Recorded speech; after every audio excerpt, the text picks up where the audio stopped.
Dude, welcome back to the Dudes and Sports Podcast. I'm your host, PC, and we have another great episode for you today. We got the two KU Rock Chalk Kansas City Royals fans here in action today. The main man from way out west is way out west exploring new worlds. And Mr. Nick Howard, I heard, was looking at the flash flood that happened in Texas and was helping out support down there. So he may come in and join us in a little bit, but he's doing the good work out there as he always is doing. So it's just a K-Stel and myself pod. Give you a little quick pod for you today. But K-Stel, might as well tell the people how you're doing today. Well, another weekend of being married. It kind of stinks, though, that the wife is not here for weekends because she's got to work and save children. So, round of applause for all the nurses out there. They do probably the hardest work, other than like first responders, military guys, stuff like that. I just realized that I don't have my Ethernet in. So, other than that, the dog got a bath, got a blowout, and a little. Give him a blowout, taper fade, and yeah, I got her all set up. So, she had fun today. Currently doing laundry right now, but not right now. But yeah. So the room's actually a lot better. The bed's not made right now because that's in the laundry. So other than that, sports are fine-ish. The Royals are better-ish. They're not better, but they're better-ish, so that's fine. But yeah, Nick Howard is currently hosting 1 million people right now. He's definitely not in the best situation sports-wise. He's kind of waiting for Cam's debut. It's pretty tough to be waiting for the Tennessee Titans football season to start. All right, let me get this Ethernet in so we can have a quicker, just no lag. That's all I need, no lag. Yeah, no, all good. Yeah, so like I said, it's going to be kind of a relatively kind of quicker pod tonight. Obviously, the two other guys aren't here with us tonight doing other things. But we're still going to give you the content because our fans deserve that content, and we're going to keep this streak going on Sundays. So it's going to be really good there. But let's always, usually we'd start off with some NFL talk. Again, it's still off-season, really early off-season. Not early, but we're getting into camps. Camp talk here when the main man from way out west and Howard could get on and talk about camp stuff. We'll talk a little bit more. But coming up in the few short weeks, we will have the official Dudes and Sports predictions coming up for divisional winners, playoff bracket, and the eventual Super Bowl champions. We'll be keeping track of that throughout the year to see who ends up winning and losing, just to kind of give a little bit of competitiveness, a little competitive juices flowing, getting us ready for football season. Obviously, it's not quite here yet. We will be getting into a little bit more college football as well as that starts up. But again, we're still like way over a month out of that. So it's going to be kind of rocky talking right now. The biggest thing happening right now, obviously, in sports is the MLB baseball season. We will get to that quickly, but there's also some other stuff going on. There is a little bit of rookie summer ball. It's not everybody's a rookie, but summer league basketball for the NBA season. These rookies are just getting their first taste of being in the NBA.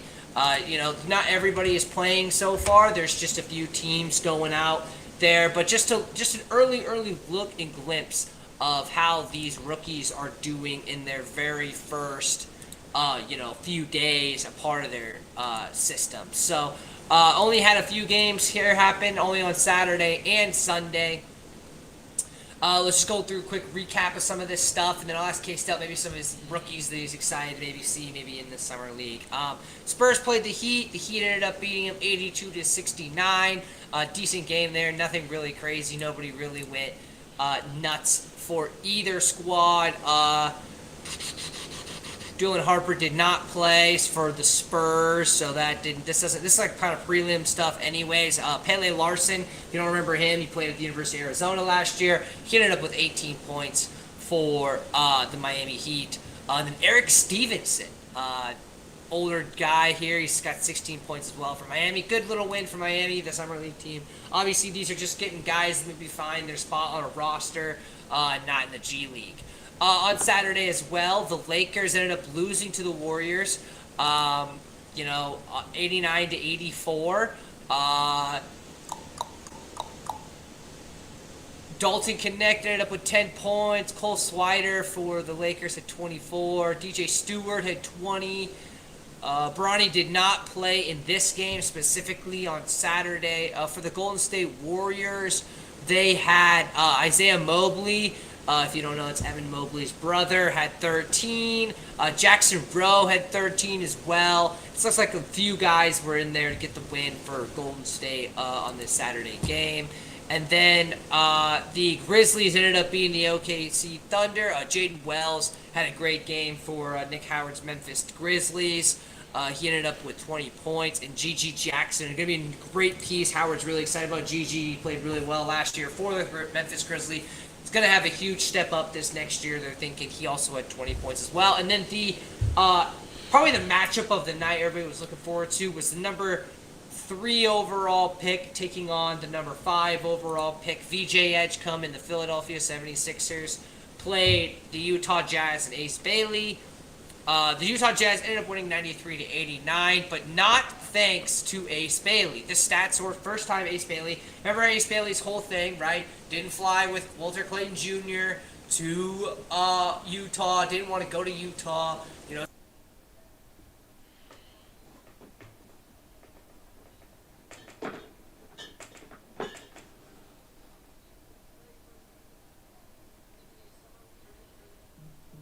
It's 3 from 13 from the floor, 1 from 5 from 3, and only had 8 points. He did have 7 rebounds, so he did contribute, but it was actually main man for way out west, this guy, Kyle Filipowski, who had 22 points on 8 and 11 for shooting good on flip.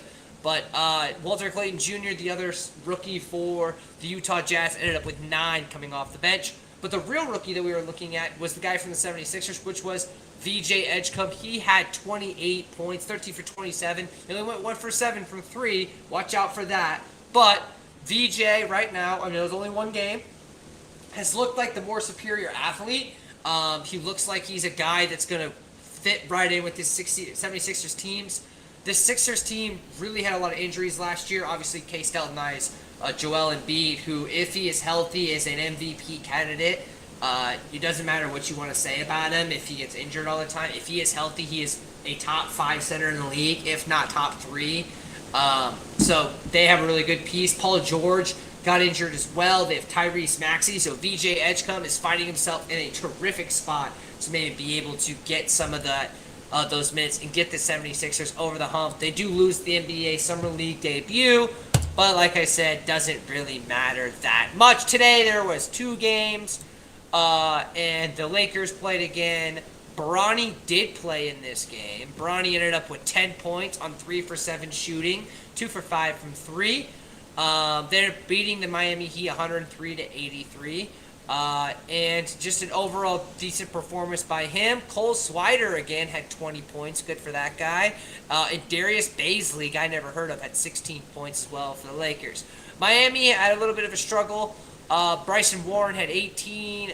Dane Danger, if you don't remember Dane Danger, ended up with 13 points. And yeah, it wasn't Kasparis Yakachunas, who was actually supposed to be a top 10 pick, only ended up with 4 points, only took 3 shots on the day. Very interesting for their high overall draft pick to only be getting 4 shots up is pretty crazy. Then the Spurs had played the Warriors here again. Again, Dylan Harper did not play. He won't play till the tournament time or stuff that gets really going. They ended up winning 90 to 88 against the Golden State Warriors. David Jones Garcia had 25 for the Spurs. And on your Warriors side, LJ Cryer. Remember that name out of Houston? Oh, of course. At 19 points, leading the Warriors in the NBA Summer League. So we're just kicking off Summer League stuff. Nothing crazy going on yet. We're going to really get going with Summer League starting this week. Especially in getting into the next week specifically, we'll have the tournament, which should be really fun to watch actually this year, just with as many high caliber names that K-Stel and I know about, but the general public knowing about some of these guys may bring some more interest into the Summer League. K-Stel, I know you've had some college basketball watching experience from the last years, kind of saw some of the draft. Who are some of the guys that you would say, if you're not much of a basketball fan, but you really want to watch some guys be really good and maybe find themselves on a roster spot, where are you focusing that? I don't really like to dig that deep into, like, hey, this 12th pick is going to be this and that. You know, those guys are the guys who have to prove it. I mean, most of them are. Other than Cooper Flagg, who is probably the best prospect the NBA has gotten since, what? Andrew Wiggins? Probably Zion. If Zion wouldn't, Yeah. if Zion's But still a Zion player, was but he has more his of, own but issues. Zion was more of a power forward, not really a wing. I was thinking maybe there's- Andrew Wiggins, Coop maybe. has a better bag than Zion. Yeah, so Coop is going to fit like it's going to be ridiculous how well he fits into the NBA just because of everything he's got. But VJ Edgecombe is a guy that a lot of people have heard of. They've seen him play. They remember how good he was. Guys, this Baylor team that just played this last season was awful. Awful. They were bad. They were bad. They were worse than KU, in my opinion. And the only guy who kept these guys above water was VJ Edgecombe. VJ Edgecombe. Don't forget about Robert White the third too. I Oh, know you're trying to yeah. make a point there, but Robert Wright. No, the third, no, drafted Robert. from BYU, Yes, was the other guy out there. I agree they were yes, not very good, but with that, yes, he was a part of that team. As a big man, sure, he was really good. But I'd say that Hunter Dickinson had probably a lot of games like him as well. So, and I'm not. That's no disrespect to Robert White. But at the end of the day, guys like Hunter Dickinson are going to barely scrape in the NBA just because of their height and maybe if they get a three-point shot. Other than that, athleticism. Now Robert's athleticism is better, of course. But VJ Edgecombe is that combo guard wing that the NBA, like the Philadelphia Sixers, should 110% make the playoffs because of the this East guy. is so wide open too. Like if they're not in this contention, this or at least this in like a Sixers top team, six, this Sixers team should not like. I get Embiid is like he never plays anymore because he's just too big and he can't move, but VJ Edgecombe with Tyrese Maxey is like stupid. That's like not even fair. This VJ Edgecombe guy is going to blow people's minds. And a lot of the attention's going to be on Cooper. Fine. VJ Edgecombe is going to, in my opinion, I think he's going to be Rookie of the Year. I think he is. It's not a bad take because Coop is surrounded by so many great players that he's not going to get as much. But that's a hard take. I think Coop is the favorite most of the year to win Rookie of the Year.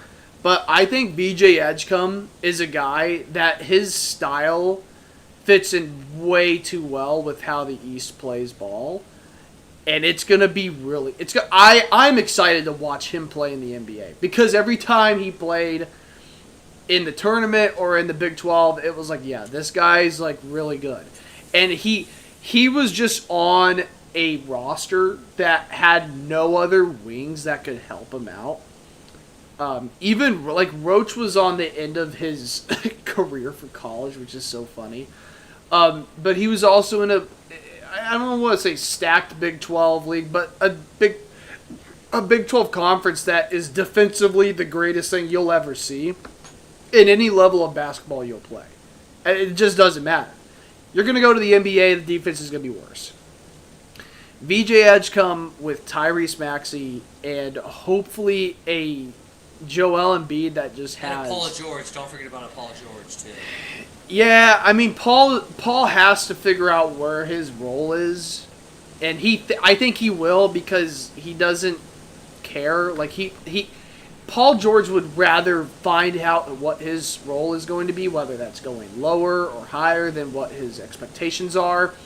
And being that guy just to win a title. Because I think the Sixers right now are a sleeper team to win the title. My personal opinion, that's how good VJ Edgecombe is, and that's how much of an impact he can make on the court.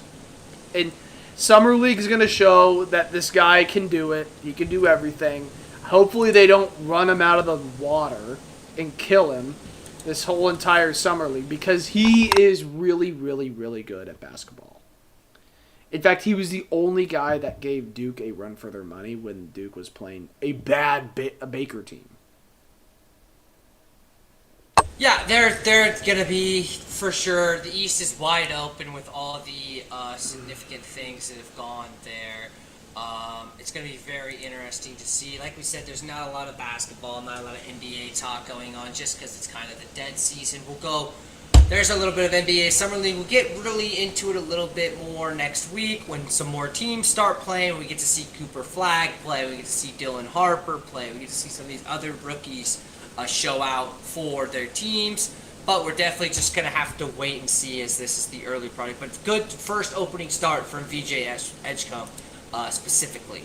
We're going to continue with our college basketball corner 3 preview. We did the top 5, and then we did Coach's Carousel. Then we did the people we're going to watch for, and now we've done Duke and Kansas. Now we're going to start looking at my specific top 5 and why I've put them there. We're going to start at the top at number 1, and that is going to be, for my personal opinion, is going to be Kelvin Sampson's team and the Houston Cougars, bringing back, 3 of their top 7 scorers, and it doesn't seem like a lot, but when you got guys like Emmanuel Sharp, Milos Uzan, and Joseph Tugler, who might be Defensive Player of the Year in college sports next year, bringing those guys back and adding on a recruiting class by Sam Houston transfer, a Khalifa Sako, who is a 5-star freshman, and Chris Sedak Jr. If you don't know who Chris Sedak Jr. is, go watch some highlights on YouTube. Very, very good player to watch. Nice pickup for Kelvin Sampson. Kelvin Sampson, the Houston Cougars, have only been in the Big 12 for a few years and have continued to dominate the Big 12. It used to be Kansas' thing. Now it's kind of turned into Houston dominating. Again, I don't see them taking much slip. They did lose. Who was the kid who transferred from Texas Tech that just transferred out of there? Gosh, I can't remember his name. Pop Isaacs.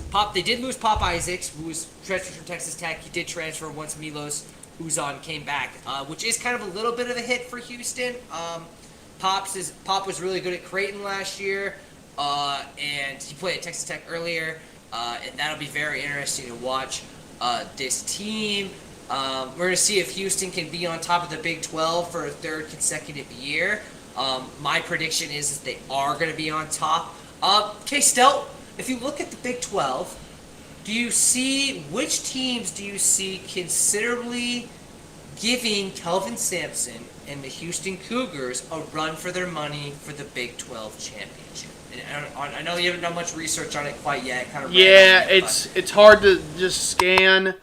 BYU, of course, they're going to be really good, especially with the style they play.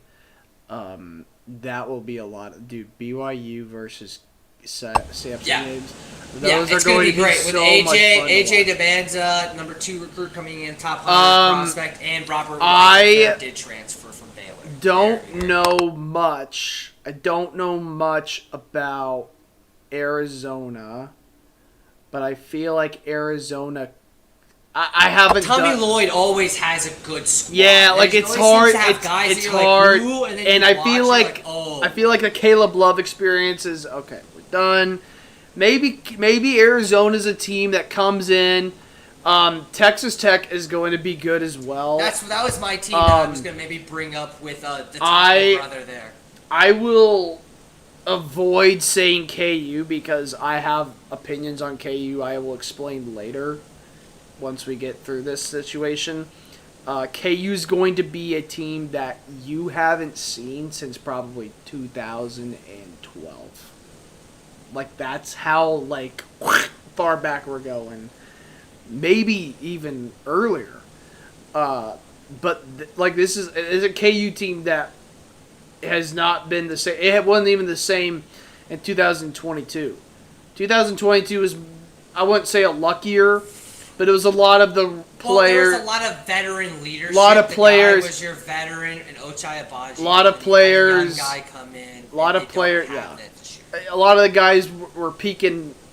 They peaked at the perfect time. Perfect time. But I think KU, in my opinion, is the team that gives this Houston team a run for their money, because I think this KU team is going to be way, way good defensively, and their offense is going to be way better.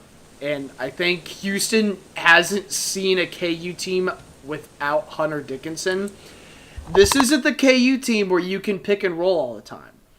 I'll talk about them later. Let's continue to go through what you want to talk about before I start. Yeah, it's just quick. Like I said, it's just kind of quick with Houston. It's just kind of going through Kelvin Sampson's team. That was kind of my last. The last little things I was gonna say was kind of answer my own question. I agree with a lot of the things you said. I think obviously BYU is the team that is going to give Houston a run for their money in the Big 12.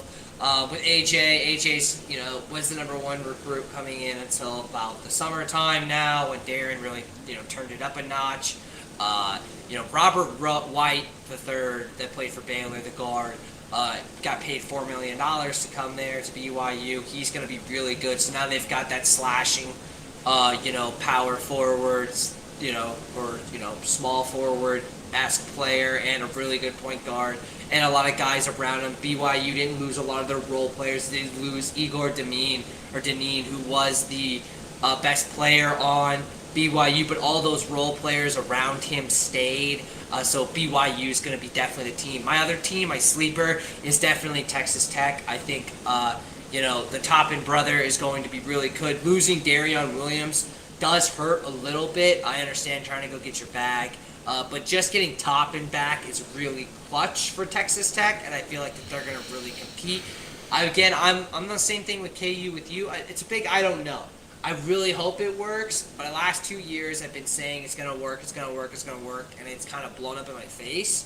So this year I am optimistic. I do think they're going to be good. I do not know if they'll be the big best player in the Big 12 specifically, but they definitely, if they get things rolling the way that I think that they could definitely give anybody in the top of the Big 12 their run of their money, especially since most of the people have to come to Fog Allen in Kansas. Even though they lost 3 times there last year, they will hardly ever lose there. So that's if they're playing well and Fog Allen is at its audacity that's normally at, the volume level, the amount of success that Jayhawks have had there, it's going to be pretty tough to beat those Jayhawks. But most of it, we'll see. They may end up shooting themselves in the foot like they have the last 2 years. Just a quick update on my top 5. The same, hasn't really changed. There's been a few upcoming stuff, but this can probably be cemented pretty much right towards the very beginning of college basketball season. I've got my top 5. Obviously, Houston at number 1. I've got your St. John's and Rick Pitino at number 2. I got BYU actually at number 3.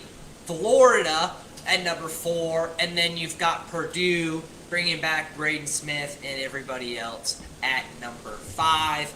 That's just kind of it for some college basketball. Like I said, not too much going on in that aspect. The transfer portal's closed. People are just ramping up programs. They did get a quick chat with our boy Isaiah.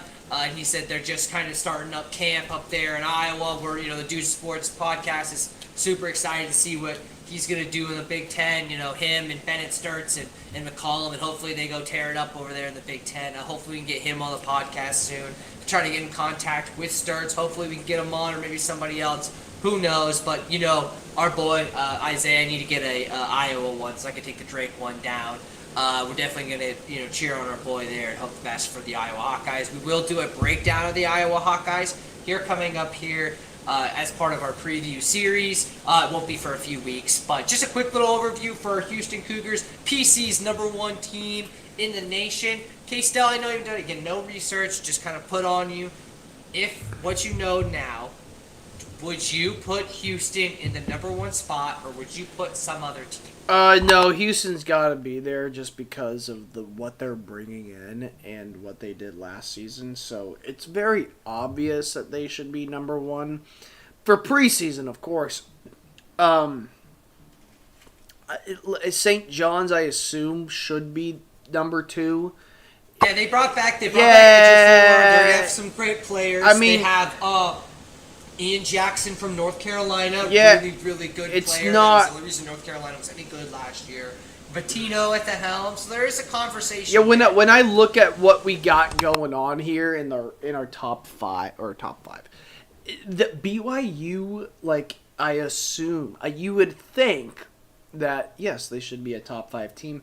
Maybe they don't. Maybe they lose a couple non-cons. Maybe they fall in a couple of games. Maybe it's when they're playing at that elevation, it's different. Florida and Purdue, we see what they bring in. We see how they're recruiting. This is going to be a season where, like, Duke at 8 is ridiculous. Duke is going to be a top 5 team come the end of the season. Yeah, I need them to prove it. I'm not saying of course, unrealistic, but there is a ton of freshmen that they are really concentrating on. Not saying it doesn't happen because they proved it last year, but until I see the proof in the pudding, then I will put them in the top 5. They will not put in the proof of the pudding. No, of course. I'm keeping them out of the top 5. But there is an argument for them to be in the top 5 for sure, and especially by the end of the season. It's going to be a really tough situation, in my opinion, to believe that this freshman class coming in to Duke is going to do the same thing these freshmen the last season did, because that was incredible. Those 3 freshmen were, in my opinion, the best group of 3 guys who were freshmen at Duke. Not like talent-wise and stuff like that, just based off of the production that they gave us was insane. I don't know if this same group can do that. Like, it's just that's a group you have that is really hard to fray away. And Kansas is doing something completely, they did something that was similar to what the fans wanted. They said freshmen. We need freshmen. We need Badunga back. And we need 3-and-Ds. That's what we need. And Bill Self did exactly that. He did exactly that. And the KU team that we have right now on the floor, yes, should be ranked top 15. There's really nobody but Badunga and DP. That's it. But this, just by doing the research on the guys coming into this KU team and the guys that we have, I would be very shocked if KU got out of the top 10 when they arrive in the top 10. The minute that they get into the top 10 of the AP poll, I would be floored if they got removed out of it. Unless it was a random 9 and then they lost to Duke and whatever like that. This KU team is going to shock people. Not because of, like, oh my word, they're better than the 2022 team. Oh my goodness, this is the KU we watched for 2 seasons was the most read book on the planet. It was like reading the Bible. It was like, yep, I know what happens in John. I know what happens in Matthew, Mark, Luke. I know what happens in the gospel. Go and set a screen on Hunter Dickinson. And then you win. You win the game. All you have to do is set a screen on Hunter Dickinson, and there you go. If Hunter Dickinson can't score 20 points a game, have a fun time trying to win. DeJuan Harris is gone. DeJuan Harris, congratulations. You did a lot for the KU team. You were I can't believe as KU fans we sat here and watched the production put on the floor for 2 seasons. It was incredible. I can't even understand. I'm not, and this isn't even glazing Darren Peterson. Because I think Darren Peterson's going to be the greatest freshman we've seen since Cooper Flagg. That was just last season. What are they feeding these kids? Darren Peterson, I don't think I've ever seen a freshman or a kid this good be this good at making shots. And not only that, he just is really good at playing everything. If you have some time, go and watch the interview with one of the coaches of the KU staff with Darren Peterson. And this guy is, it's trying to be lighthearted.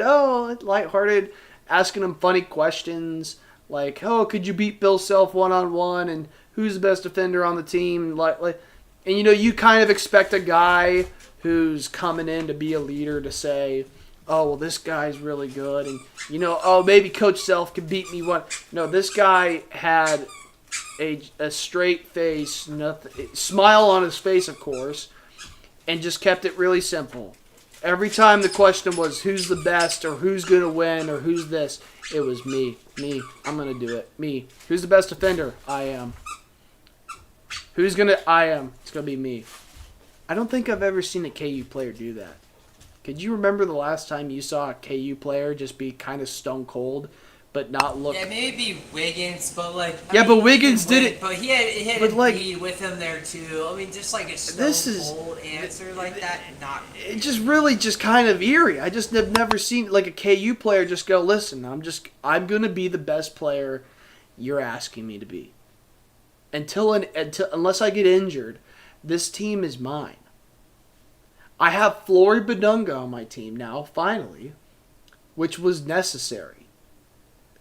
And you're telling me a Kansas basketball team with an elite scorer, an elite ball player, and a center who can block shots and stretch the floor, coming back for a second season, you're telling me, and a bunch of guys who can play defense, and a couple guys who could score, and a couple guys who can shoot the three. We don't even need to have the best three-point shooting team on the planet. If you can play defense and you can hit 2 or 3 threes a game every once in a while, and Flory and DP are on the floor, how is this team not going to the Final Four? Oh, and by the way, every player that we transferred in is really good at defense. They're tall, they're athletic, and they're just going to play good defense. And we have a couple other guys who could shoot. El Marco's going to be good. I mean, what are we talking about here? I get that they need to prove it to us at 15. They don't have. It's all proof. They don't have the names to show us. I'll say it again. I would be floored if this team is out of the top 10 when they make it into the top 10. That's how good I think DP is. Barring an injury to a significant player, this team will be in the Final Four. Big words there from K-Stel. Obviously, that's a little bit of a recap for the college basketball stuff. We'll continue down the list, starting at number 2 next Sunday, in Rick Pitino's, Red Flash team. This should be really interesting to talk about. Zuchiev for Ian Jackson. Great thoughts there on Kansas. Make sure to clip that, so if KU does poorly this year, you can shove it in K-Stel's face. But, I'm kind of also agreeing with him on that. But we've been talking a lot of off-season stuff. Let's get to the actual things that are going on in the sports world. Our only saving grace to the dog days of summer has been the MLB season. The only thing, I'm not even an MLB guy, and I am watching baseball. That's how down bad I am. Our boy Howard was watching F1. He might as well go watch cricket and equestrian as well, because that's the only sports that we can kind of watch right now. But K-Stel's our MLB guy. Hey, Royals haven't been as bad as they were when we talked last time. They're not great, but they're not as bad as they were. No, so get this. They were 5.5 games out of the wild card standing coming into Seattle. They played Seattle for 4 games, and then they played Arizona for 3 games, so that's a 7-game road trip. And they went 4-2. Or 4-3. I'm sorry. They went 4-3, so they won 4 games. They lost 3 games. They ended up staying at that 5.5 mark from the wild card because the Pirates came and played the Mariners. The Mariners shut them out 3 times in a row. Regardless, I saw Paul Skeens lost. Yuck. Who cares? I see this on the lineup here. I'll talk about it first. It's the All-Star debate snubs. I'll call it snubs because let me explain. So here are the reserves for the All-Star game. If you guys don't know who the starters are for the All-Star game, go ahead and look. I'm not going to cry about Bobby Witt Jr. not being the starter. I do think he has the stats to be the starter, like everything else. Personally, I think it's okay for him not to be the starter because at the time he just wasn't playing up to his potential. But we know Bobby Witt's a second-half player. And he also did pretty good in the first half as well. Our reserves for the All-Star game. Our first baseman, Jonathan Aranda from the Tampa Bay Rays. He should have been a starter. Alex Bregman, let's make sure we understand something. The reserves are voted on by the players. And I get that Alex Bregman was the best third baseman in the league.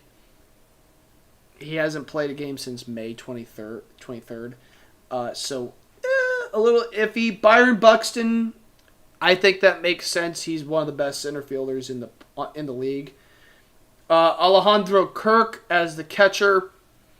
I think I agree with that one. The dude's stats are incredible as a catcher. Stephen Kwan for the Guardians. Makes sense. Guardians need somebody. Stephen Kwan's their best player.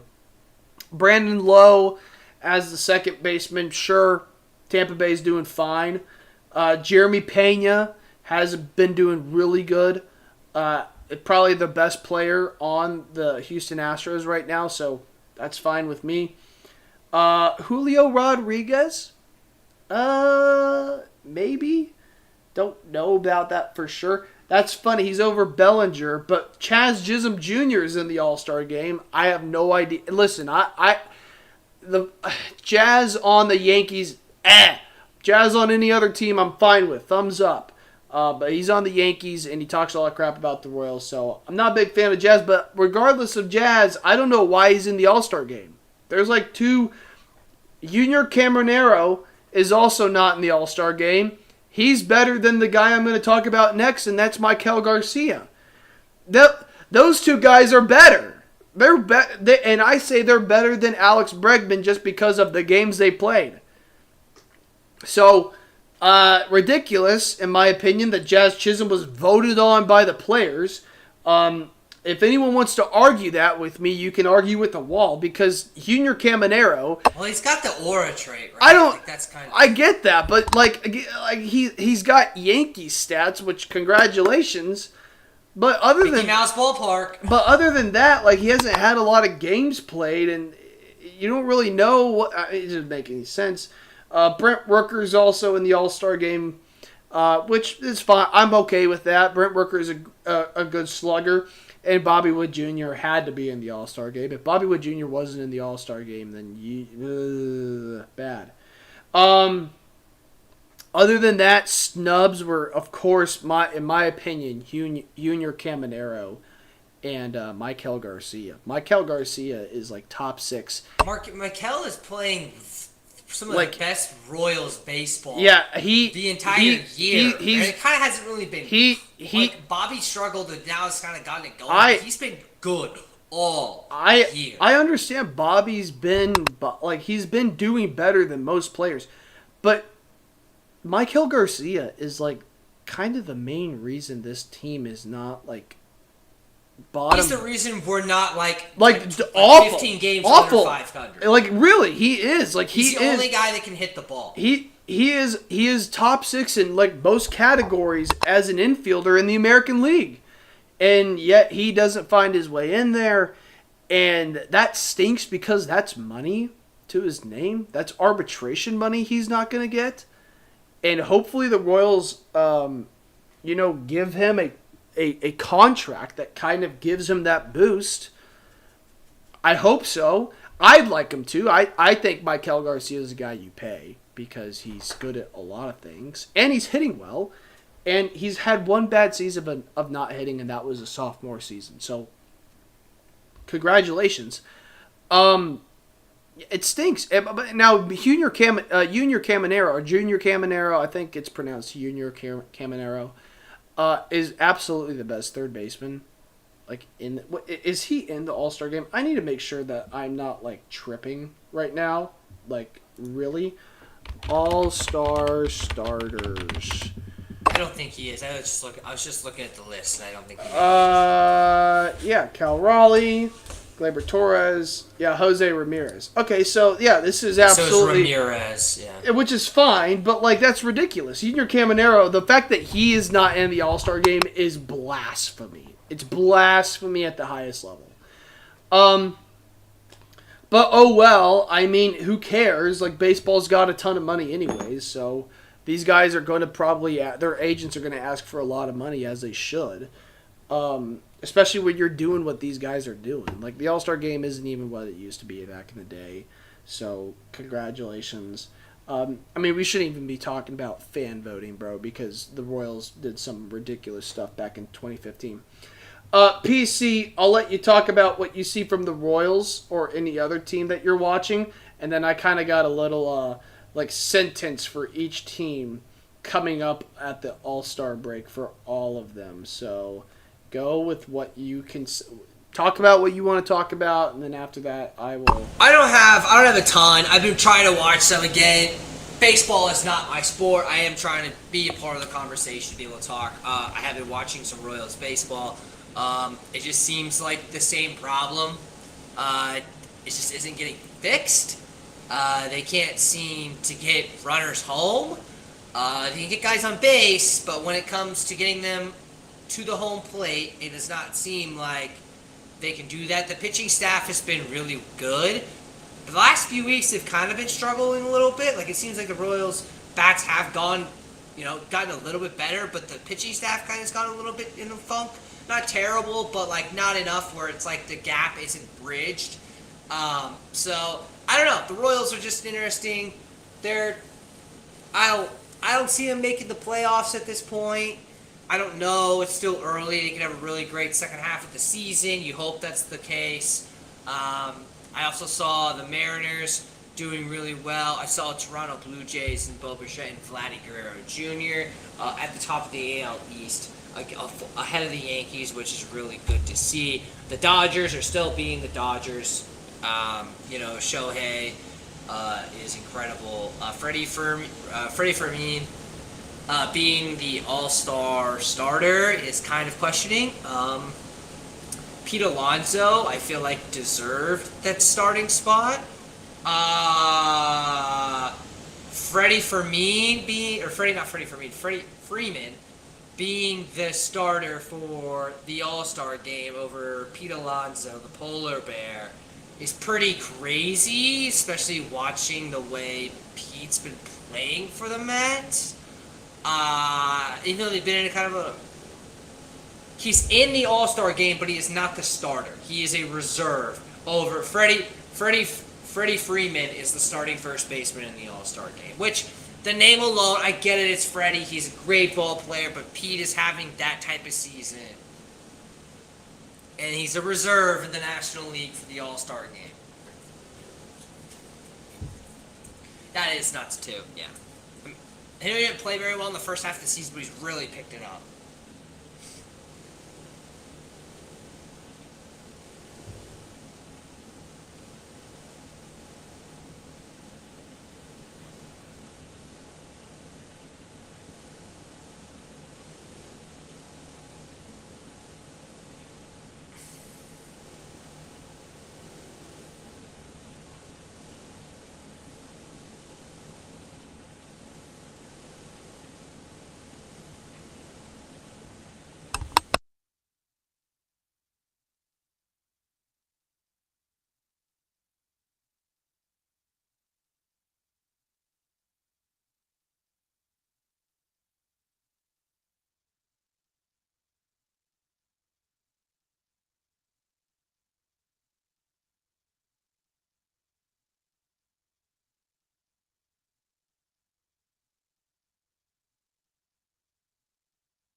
I can't wait for that day personally. I can't stand the cheating dirtbags, but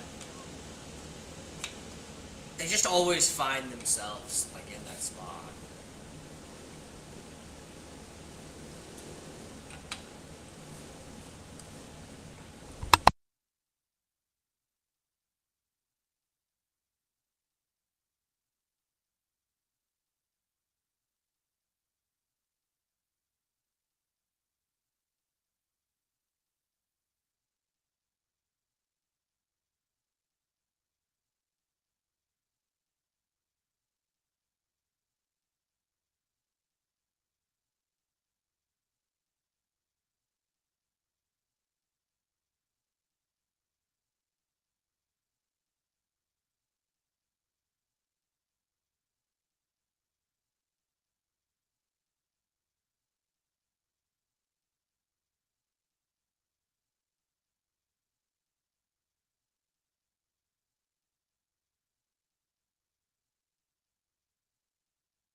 Hey Kyle, there's no audio to the stream. Just let you know. Jeez, I can't believe it. I went to the bathroom. Okay, we're gonna go over everything. I'm so sorry you missed it. I'm so stupid. Okay, here are the Tigers. They're the nice kid who hasn't experienced any pain yet. Congratulations. Houston, they're the same thing. Toronto, they decided to show up. Congratulations. The Yankees, their lineup stinks. I forgot to even mention them. The Yankees stink. Toronto, congratulations. I already did them. Tampa, Heat. Seattle, they're clawing their way. Boston, they're one spot out of the wild card winners. Congratulations. Here's your trophy. Texas Rangers missed their pitching because their offense is actually worse than you think. LA Grandpa is dead. Let's ball. The Twins, they're close to Canada, so what? Royals, there's no offense. It doesn't exist. It's a figment of your imagination. In fact, it's so bad that you want to pay attention to how bad it is. Cleveland, they're dead. In the grave, don't exist. O's, congratulations to the pitching staff for sucking wind. A's, they're waiting to go to Vegas, baby. They're saving the money. And the White Sox are still under construction. Oh, boy. I feel so bad. The whole time. No one heard me. If you want to go to a certain point of the podcast and skip it, do that. I might as well just clip it. That's probably what I will do. I'll find out where I couldn't talk and I'll clip it. So I just wasted a bunch of time there. Okay, the Dodgers. Mr. Popular. It's about as easy as it can get. Mr. Popular. Shohei is the star. I like this one. Nick Howard would like this one too. The Cubs. The brat who has experienced pain this season yet. And it's coming. Pete Crow Armstrong is a clown. He's a clown. And he is going to get what's coming to him. They did just beat them 11. I know. They haven't experienced the pain this season. They're kind of living it up. Pete Crow Armstrong, 44% chase rate. No. Nope. That ain't going to work, pal.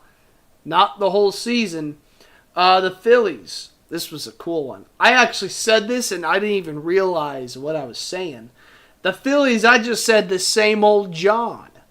They're the same old John they've been forever. Very much similar to the Houston Astros. I kind of forgot I put in John there with the Phillies, so that kind of ties in pretty well. JAWN, if you guys don't know what that means. It's a Philly reference. The New York Mets, injuries to the slum. I think that's kind of my answer. The injuries have hurt them, pitching-wise. Absolutely. There's nothing else to... Their pitching has injuries, and that's the issue. That's it. Nothing bigger, nothing smaller. The Brewers, the smart kid who is fine with being mid. That's it. The Padres, makes sense. It makes sense. They're talented, but they're also not talented. So, bottom of the wild card, congratulations. Giants finally sucking. Thank you. Please. This Giants team was propped up on really good bullpen from guys who should not have been really good bullpen pieces. Not like Cleveland last year who had good bullpen pieces. This was a Giants team who just didn't really have it. And now it's showing. The St. Louis Cardinals, I'm putting the concrete is cracking. I think I mentioned this to Howard, and we were talking about this back and forth. It just looked like they were overperforming a little too well. Like their pitching was just kind of doing a little bit too much for us to go, really? They're really like this good? And it's going to really just kill a lot of Cardinals fans because they did so well at the beginning of the season, and now they're not. So, but they're still over 500. What can I say? My team is below 500. The Reds, Tito team. That's it. They're a Tito team. They're just kind of there. They go above, they go below. The D-backs, this was a good one. Whoop 'em Gangnam Style, or Gangnam Style, whatever that is. I said that because they're a one-hit wonder. World Series, yay, that's it. That's it. They tried to make a good song last year, and a lot of other teams were better, so... The Marlins, I call them the traders, because that's what they're doing. They're trading everybody. They've been doing that for the past 3 seasons. They just trade their major league players and leave. The Braves, the hot chick who had too much White Claw in college. Yeah, I mean, that was kind of it. The Braves were really good, and then they just started having a little bit too much fun. Started going down the tank. The Pirates, the ugly chick with an awful personality. That's about what They've got one hot chick in Paul Skeens. One hot chick. They have that one quality where it's like, okay. Group of 5s with 110. Yeah, well, I wouldn't even say 5. It's like a bunch of 3s. Except for Brian Reynolds, but we'll talk. Elliott. We'll talk about Brian Reynolds and O'Neal Cruz later. O'Neal Cruz is a 5. I was mainly referring to their organization. The rest of the ball team? No, like their front office and stuff. The Nationals have daddy issues. They do, because they just fired their daddy. So see ya. And the Rockies, they flunked out before the first quarter. So, yeah, that was a whack version of my, it's, whatever. But, this guy, don't know, man, don't know. Speaking of the Pirates, Paul Skeens is really good. And Did you see the stat of him, the first 42 starts, what his ERA is? Oh no, I've seen all of it. I am not. I mean, this guy has to be buried his career on the Pirates. This is a team. It's like Mike Trout. No, it's probably worse. It is worse than Mike Trout. Because Mike Trout... First 2 years, they were supposed to be really good when the Royals swept them. And that was their year they were supposed to really push. And they've been okay. And Mike's been hurt. But yeah, 42 starts and having a 1.95 ERA. And you got to deal with that? It's a sad testimony. You would think he would get traded. But I don't know if you can. I don't think they don't want to. He's so valuable. He's so good at baseball. Like he's the What are you gonna? You're gonna have to get. You have to get something crazy out of. I mean, like you're not gonna just trade. There's 3 not. prospects for him. There's not enough. There's not a combination of things that you would get a value. You would for have. Paul Skeens. You would have to. You would have to trade like major league all-stars for this guy. That's just the reality. But speaking of guys who could be traded, I don't know if you saw this, PC. I just glanced at it. I just saw it. It was out of the corner of my eye. But there was a Ken Rosenthal. We know Ken, Mr. Bowtie. Said something in the middle of last week. The Royals fans, we were talking about trading Lugo and this and that. He goes out and says Royals are in talks with Pirates about getting Brian Reynolds. Whoa! Brian Reynolds, who had a slow start to his season, is playing really good baseball right now for an outfielder. I don't know if you noticed, but the Royals fans were talking about signing Alex Verdugo to a contract. That's how bad our outfield is. Yeah, that's pretty. Yeah, he's been. And although the Royals have been playing better, I'm still not going to praise Zumwalt because the underlying stats are awful. The Royals have no outfielders that are good at baseball. Jack Caglione had to come up early because there was no way you could put that guy in AAA and just say, do anything. Because he was going to do the same thing in AAA that he would have been doing forever. He had to see Major League pitching now. He had to overexpose the kid. He wasn't technically ready for Major League pitching, but he needed to come up. And you're giving him a hitting coach who is a swing-happy guy for a... Like, there's no such thing as a power player in Kansas City. It does not exist.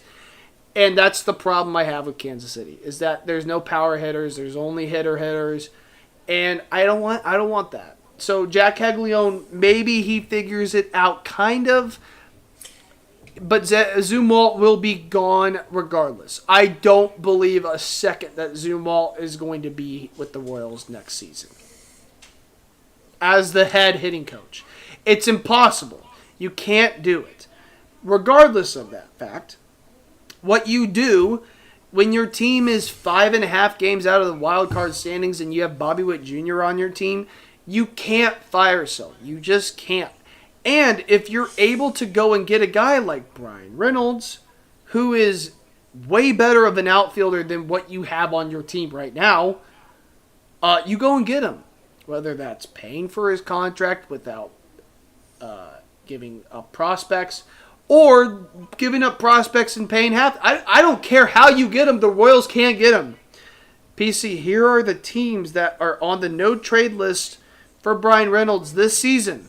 Because the Pirates were already trying to trade him. They were trying to trade him for other teams. Here's those teams: the Yankees, the Blue Jays, the Mets, the Dodgers, the Giants, and the Padres. The biggest eaters out of this trade market are gone. This is a Royals. John Sherman and J.J. Piccolo should be on the phone with the Pirates right now. And they should say, how do you want to do it? How would you like to do it? And we'll do it whatever way you want us to. Now, that doesn't mean give up all of your farm for him because he's not worth it. But if you tell the Pirates right now, listen, I'll pay for 75% of his contract and I'll throw in one of my top 5 prospects. A pitcher or a hitter. Who cares? Go and get him. He should be a Royal tomorrow. Tomorrow. And if that happens, I think it will. I think it absolutely will happen. Maybe not tomorrow because that's way too much of a dream situation. But you have a chance to bring in a switch hitter to the Royals organization as an outfielder to put behind Salvi, in front of Salvi. Who cares? You're putting in another Vinny Pasquantino into the lineup. And then you could give Jack protection or something. I don't care. I can't stand to see John Rave and Drew Waters out there every time. And we are overexposing Freddie Fermin. Brian Reynolds should be in a Royals uniform by either this week, the week after the All-Star break. Who cares? If he's in any uniform other than the Royals, I will be shocked. Because the Royals have Bobby Witt Jr. needing help, and you can absolutely stack your lineup right now for even the next season with Jonathan India, Michael Garcia, Bobby Witt Jr., Vinny Pasquantino, Salvador Perez, and let's just say Brian Reynolds is in there, and let's just so happen to say that Jack Caglione is able to play good baseball. Not the worst because he's playing the worst right now, but let's just say you can have a 1 through 7 that's pretty damn good at baseball. I would do it. Even if you don't get into the playoffs this season, who cares? I think you can't. If you get Brian Reynolds right now, the Royals are in the playoffs. Not because Brian Reynolds is saving the team, but goodness gracious, you're putting some protection. You're going from Drew Waters to Brian Reynolds. Yeah, please. However much the Pirates want, bro. We'll pay the whole salary. We'll do whatever you want to. Because there's no other team that's gonna come in and fight for him. There really isn't. There really isn't. All the teams that I just listed that are on the no-trade list, they're gone. He needs to be a Royal tomorrow. He needs to be a Royal yesterday. Anyways, MLB's okay. We're still figuring out. We still got over half the season left. Good insights there by our MLB analyst there, K-Stell, on the Royals. We'll see if we get Reynolds, whatever. Yeah, we got a quick little bit of UFC here. There is a UFC fight night this upcoming week. We did have the week off last week, but I wanted to quickly go through some of this card. P4 is obviously our main man from way out west is our UFC guy. I am not as knowledgeable on some of these guys as he would be, and I'm definitely going to butcher some of these names, so sorry if any of these people ever hear any of this. I didn't mean to.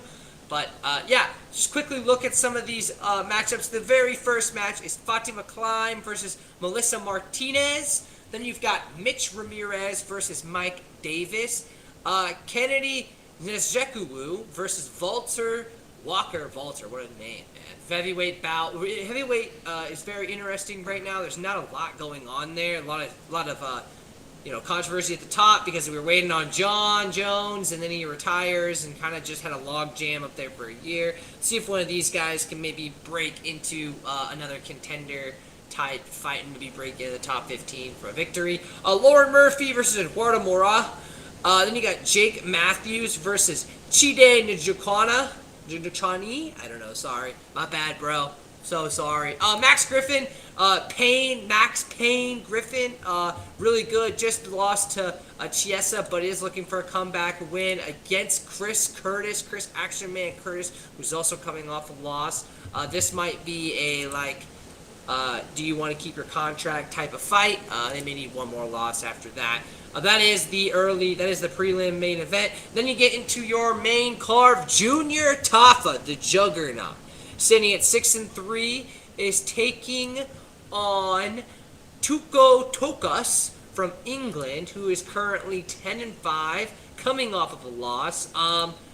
Junior Tafa is a hell of a fighter, should have this. The odds are not quite out yet on this fight, but I'm going to take Junior Tafa in this one. Victor Petrino versus Austin Lane. This is your more heavyweight fight where we're looking to see maybe somebody get into a top 15 contender type fight if they win. So that'll be a really good fight as well. Nate Lonwer versus Morgan Charriere, the last pirate. This guy is a guy to watch. He did just lose, but he is a guy that is going to, need some time. He's very young. He's not that young. He's 29, but we'll have to wait and see if he can take care of Leighton Anwar. Calvin Kattar has been around for a long, long time. He is fighting Steve Garcia, who is 17-5. Two Americans going at it. In your co-main event, Stephen Thompson takes on Gabriel Bonfim, and then what I always look forward to, Derek Lewis, my balls is hot, is taking on Taliesin Teixeira in a heavyweight fight. That'll be a good fight. Derek Lewis is always fun to watch. He's either going to get knocked out or he is going to knock somebody else out. Definitely watch that. The week after is our Dustin Poirier farewell fight against Max Holloway for the BMF belt. That'll be upcoming in 2 weeks. Hey, okay, still, the pod really wasn't that short today. We kind of rolled through it, just you and I here today, but we all have come to that time. There is no Smart or Dumb, obviously, because the dudes are not here. I will give you an update on scoring right now. P4 is the host. It is 1 point me, 1 point Kyle, 0 points Nick Howard. Going after week 1. Hopefully everybody will be back on the pod next week. We just have to wait and see if the main man from Way Out West is back from being way out west, or if he got to take another week of that. But that'll be very interesting. But again, we'll get going with that. Howard needs to do his Taylor Swift podcast or PowerPoint. We haven't gotten quite to that yet because we just haven't been able to get him on at the start of it. We will, once we get a confirmation that he'll be at the very beginning, we will send something out. So get your girlfriends, get your kids, if you have kids, wrap up in a blanket, get some popcorn, and enjoy the Taylor Swift PowerPoint when that eventually comes out. I know my girlfriend will be watching that just to kind of see if he gets his information correct. But, K-Stel, what are your final words for the people as the dog does what the dog does in the background? Dog gets on the bed after she had a great bath today. Just a good grooming section. The cut is kind of fresh, not going to lie. The good look. Well, she's really soft, for real. But, man, she needed to take off a lot of fur. And there was a lot of fur in the shower. Listen, baseball, don't get your kids for this. Baseball is baseball. Brian Reynolds should be a Royal this week. The Pirates do come to Kansas City. So that would be really cool if he decided to show up and then become a Royal. That would be cool. It might be too wishful of thinking, but I've been wishful thinking on a lot of things this season, so maybe one of those wishful thinkings can come true. Maybe it's the random one that I thought of on a Sunday night at 10:50 p.m. KU basketball, congratulations, you're going to be good. PC, I'm so excited for KU football. I'm so excited. I don't know, man. It'll be interesting. I don't care. I don't care. Daniels can actually figure out how to throw a football, not in double coverage. Dude, be able to read the defense instead of I am so excited. I don't care. Like the expectations aren't like crazy this year, so I'm just excited to watch them play. Just excited to watch the boys go out and play football. That's all I want them to see. The expectations don't need to be high. They don't need to be low. Just, bro, go out and play football, bro. That's all I care about. Give me a Saturday where I can be entertained. That's all I can ask. I just want to have fun. I just want to have a good time. Man, are we ready for...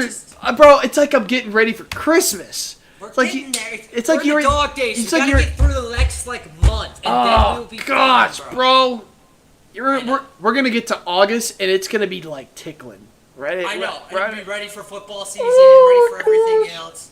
My girlfriend will be crying because I'll have to go and actually watch sports instead of hanging out with her. But, that's just Aubrey name drop, sorry. My wife loves football. She loves football. She loves watching football. She'll watch football all the time. She's trying to love baseball. She loves going to baseball games. She can't come. Yeah. Supposed to go this weekend. Can't go this weekend. Very sad. And I don't like going to baseball games without her because it just kind of doesn't feel right. So, PC, if you're going to the Mets game this week... I am going to the Mets game. I will be going to the Mets game, and if I gotta go by myself, I don't mind going to a ball game by myself. So well, are you Are you going? I don't know. Are you going with Sydney? Well, I was going to, but if no one else's girls are going, then I'll just make it a guys thing and she can sit at home. I don't know. We can talk about it off stream. It's no big deal. But hey, subscribe. This is the type of thing you get from the Dudes of Sports podcast. Just kind of randomness. Obviously, dog days of summer is not going to be as much going on. We will be getting towards that football season, hopefully soon. I know everybody's getting the itch, but subscribe, come join us every time. 9:30 Central, 7:30 for you West Coasters, and we will see you.